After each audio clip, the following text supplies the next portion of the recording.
અરવલ્લી જિલ્લાના મોડાસા, શામળાજી, ભિલોડામાં બંધની અસર। આતંકી હુમલાની ઘટનાના વિરોધમાં બજારો બંધ। વેપારીઓ, સંસ્થાઓએ હુમલાના વિરોધમાં બંધને સમર્થન આપ્યું।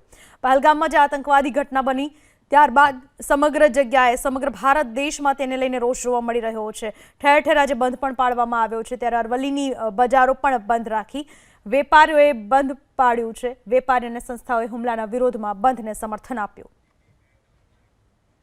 તો આતંકી હુમલાની ઘટનાના વિરોધમાં મહીસાગર જિલ્લાનું વીરપુર પણ બંધ રહ્યું। મહીસાગરના વીરપુરની વિવિધ બજારો સ્વયંભૂ બંધ રહી। મૌન રેલી યોજી મૃતકોને શ્રદ્ધાંજલિ આપવામાં આવી।